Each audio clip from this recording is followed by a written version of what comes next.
The rain hammered against the window like fingers tapping for entry. I pulled the blanket tighter around my wife and me, but sleep wouldn't come. Her breathing was soft, steady, the kind that promised forever. We've been married 6 months now, and every day felt like a fresh start. The house we'd bought was old, creaky in the joints, but it was ours. A place to build something real after the wreckage of before. That wreckage had a face, pale and laughing, with eyes that could pull you under like quicksand. She was the storm I survived, the one who crashed into my life at 22 and left skid marks on my heart. We were fire and gasoline, nights blurring into mornings of regret and ecstasy. But she drove too fast, loved too hard, and one slick road on a winter night ended it all. The police called it an accident. I called it escape. Guilt? Sure, it lingered like smoke. But time dulled the edges, and then my wife appeared, calm waters to her hurricane. She mended the cracks without questions, her touch a balm. We said vows under a spring sky, and I thought the past was buried deep, until the whispers started. It began small, a sign in the attic when we unpacked boxes. My wife laughed it off as settling beams. Old houses breathe, she said, kissing my cheek. But I heard the cadence, the lilt that matched her voice from late-night calls. Miss me yet? She'd tease, her breath hot against the phone. One evening, as we cooked dinner, the knife slipped from my wife's hand. It clattered to the floor, blade nicking her thumb. Blood welled up, bright and accusing. She sucked on it, frowning. Clumsy today, but I saw the shadow in the corner of the kitchen, a flicker like someone ducking behind the fridge. My pulse quickened. You okay? I asked, forcing a smile. That night, she tossed in bed, murmuring in her sleep. Words I hadn't heard in years. Why'd you let go? I shook her awake. Her eyes fluttered open, confused. Bad dream, she whispered, curling into me, but her skin felt chilled, as if something had borrowed her warmth. The next morning, flowers appeared on the windowsill. Wilted roses, petals bruised black. My wife picked them up, sniffing delicately. From a neighbor? Sweet. No note. No delivery. I tossed them in the trash, heart thudding. Those were her favorites, thorns and all. She'd press them between book pages, saying they reminded her of us. Beautiful but dangerous. Days blurred. My wife grew quieter, her laughter fading like an echo. She'd stare at the mirror too long, tracing lines on her face that weren't there yesterday. Do I look different? She'd ask, tilting her head.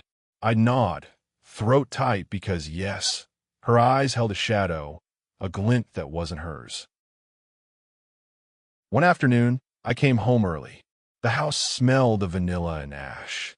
She was in the living room, swaying to no music, her hips moving in a rhythm I knew too well. Slow, hypnotic, the way she'd dance in dim bars, pulling me close until the world spun. What you doing? I said, dropping my keys. She turned, smile wide and wrong. Dancing. Join me. Her voice dipped low, a purr that raised the hairs on my neck. I stepped back. Those weren't her words. She never purred like that. That night, the dreams came for me. I saw her, pale skin stretched over bones, car metal twisted around her like a lover's embrace. She reached through the wreckage, fingers curling. You moved on quick, she hissed, lips blue. But I didn't. I woke sweating, my wife's hand on my chest. But her nails dug in, just a little too deep. By week's end, the house felt alive, walls pulsing with secrets. Lights flickered when my wife entered a room. Drawers spilled open, spilling lace panties that weren't hers, black, torn, smelling of cheap perfume and rain. She found one under the pillow, held it up like evidence. Yours. Her voice cracked, eyes searching mine. Elite. Must be from a move. But doubt seated in her gaze, sprouting fast. The revenge unfolded on a Tuesday, gray sky pressing low. I was at work when my phone buzzed. A text from her number. Come home. She's waiting. My stomach dropped. That was our old code for stolen afternoons. I raced back, tires screeching on wet pavement. The door hung ajar. Inside, silence thick as fog. Honey.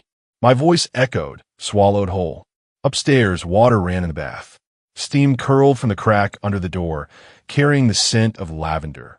Her soap, the one she'd douse herself in before curling against me. I pushed in. My wife sat in the tub, fully clothed, water rising to her chin. Her eyes were open, unblinking, fixed on the ceiling. Bubbles foamed at her lips, pink-tinged. "Help!" she gurgled, but her mouth didn't move. Panic clawed my throat. I lunged, grabbing her shoulders. She was cold, so cold like marble left in snow. Then her head lolled and she smiled. Not my wife's smile, but hers. Wide, feral, lipstick smeared like blood. "Took you long enough," she said through my wife's teeth. The voice layered. Mine and not mine. An echo from the grave. I yanked her out, water sloshing, soaking the bath mat. She coughed, sputtering, but when she looked up, it was my wife's eyes, terrified, pleading. "What's happening?" she gasped, clinging to me. But in the mirror behind us, I saw it. Her reflection lingered, waving lazily, as if saying goodbye. We dried off, huddled on the bed. She shivered, recounting flashes, hands in the water, pulling her under, whispers promising peace if she just let go. "I saw her," my wife whispered. "The girl from your stories. She said you owed her." I held her tighter, lies crumbling. That night, sleep evaded us both. Around midnight, the bed dipped. A weight settled at the foot, mattress sighing. My wife bolted upright, screaming. There she was, translucent, dress sodden and torn, hair matted like river weeds. Water dripped from her, pooling black on the floor. "You left me to rot," she said, voice bubbling like submerged lungs. My wife scrambled back, but the ghost's hand shot out, fingers wrapping her ankle.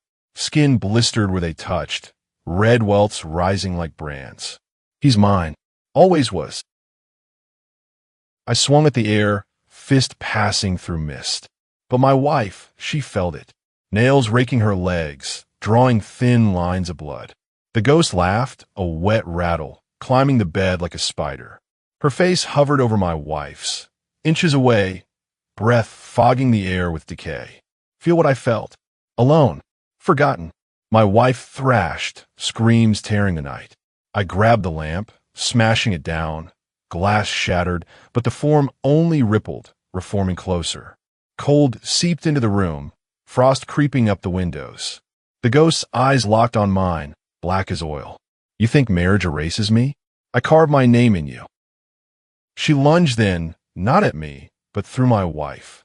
A shudder passed, my wife arching like lightning struck her spine. When she collapsed, gasping, something shifted.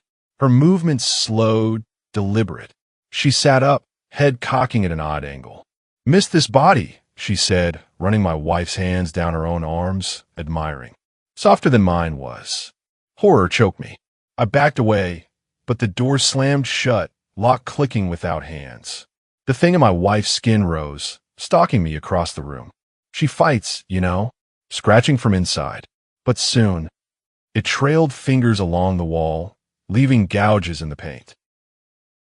My wife was gone. Not dead. No body, no blood beyond scratches. Just vanished, like mist burned by sun. I searched the house, calling her name until my voice broke. In the attic, I found the box I'd hidden, photos, letters, a lock of her hair. Scattered now as if pawed through. Nights after, I sleep alone, but never truly. Whispers weave through dreams, promising return. Sometimes, in the mirror, I catch a glimpse, her smile on my reflection, eyes promising the crash all over again. My wife's touch haunts me, warm memories turning icy. Revenge isn't death. It's theft. She took the life I built, wore like a skin, and left me hollow, waiting for the water to rise or the hands to pull me under. Because love like ours, it doesn't end in a grave. It festers,